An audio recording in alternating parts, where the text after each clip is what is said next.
On olnud väga huvitavad päevad. Minu kriitika selle pihta, et õpetaja oma õpilase hotelli kutsus sai oluliselt suurema kella külge, kui ma tegelikult ootasin.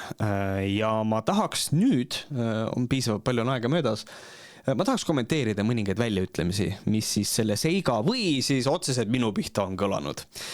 Ma alustaks sellest.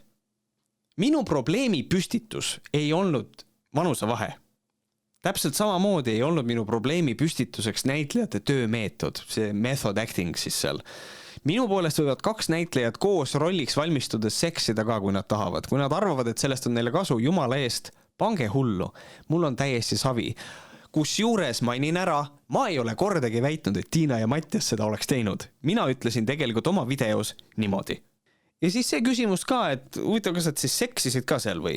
Ja nüüd see viimane küsimus, sellega on niimoodi, et kui seda artiklit lugeda, siis sealt on see eeldatav vastus, et ei.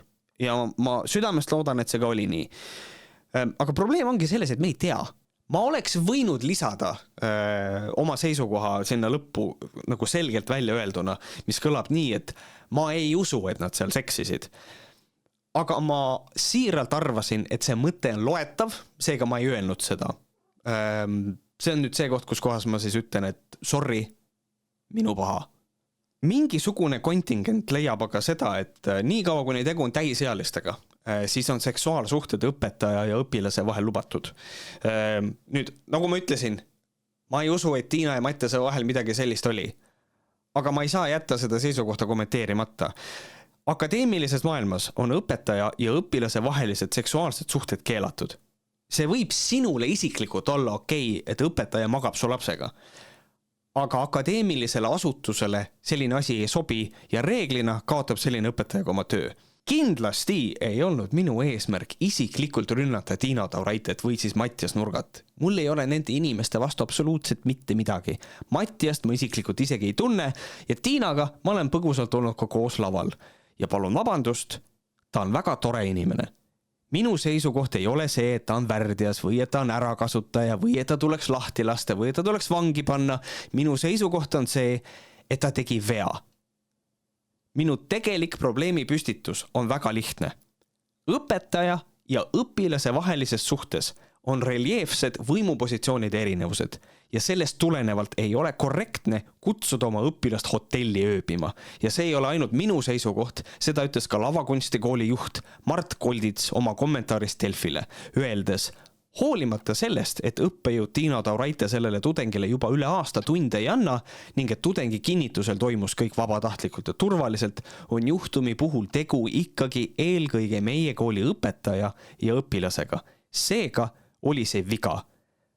Kui sellist asja ütleb juba lavaka juht, siis ma leian, et ma ei pea enda seisukohta enam põhjendama.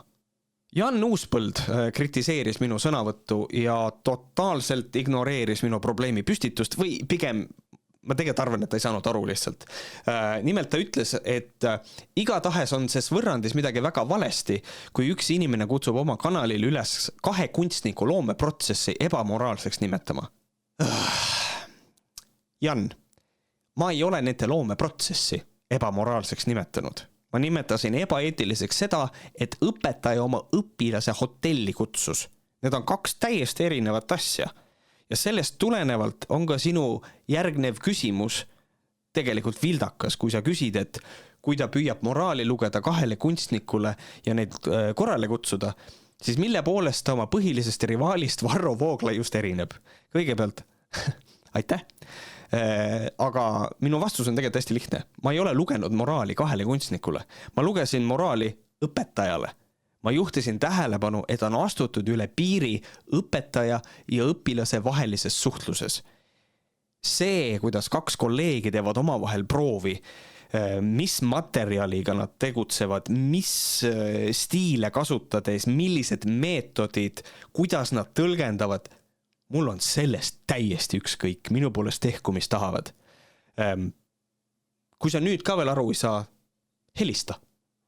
Ma tegelikult kritiseeriks siinkohal ka Õhtulehte, et nad selle Janni arvamuse tegelikult niimoodi avaldasid, sest et Minu arust on ilmselge, Jan ei saanud aru minu mõttest ja siis ta andis oma seisukoha, mis on sisuliselt eksitav, see paneb Janni halba valgusesse, see paneb ilmselt ka mind siis halba valgusesse, sest et ta justkui ju ütles midagi sellist, mis tegelikult, ma ei mõelnud niimoodi, nagu ta arvas, et ma mõtlen.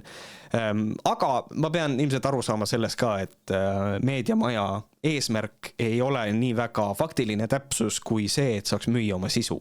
Rääkides meediast, Anne ja Stiili peatoimetaja Kelly Kipper ütles, kuna lähenemine lavastusele oli tavatu ja vastakas, aimasime, et see võib tekitada erinevaid arvamusi. Kas see lugu oleks tulnud jätta kirjutamata, nii-öelda maha vaikida?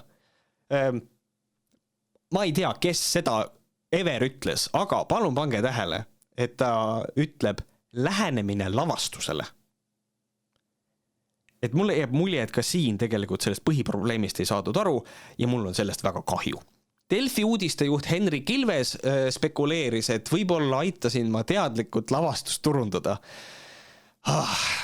Ma olen seda teooriat nüüdseks oma video all ka juba näinud kommentaari vormis ja see on nüüd see koht, kus ma ütlen, et meie ühiskonnas on konspiratoorne mõtteviis natukene liiga levinud.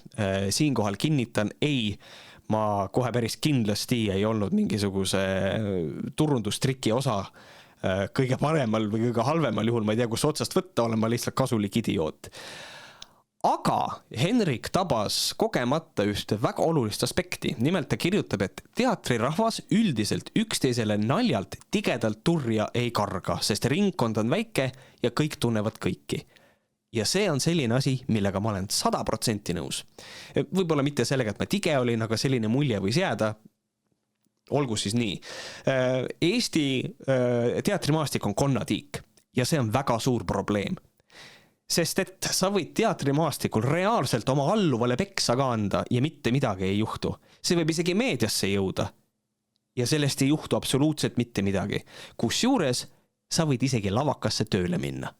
Aga Mart Koldits on kogu olukorra tegelikult väga ilusasti kokku võtnud. Oma kommentaarist Delfile ütleb ta niimoodi. Kõik saavad takkajärgi aru, et loometuhinas käituti liigselt üksnes professionaalse kollegiaalsuse pinnalt ning et sellise situatsiooni tekkimine oli eksitus. Ma olen sellega 100% nõus. Kui osapooled saavad sellest aru ja kui edasises õppetöös selliseid olukordi ei teki, siis ongi sellel teemal tegelikult joon all. Ongi kõik. Järgmise korrani.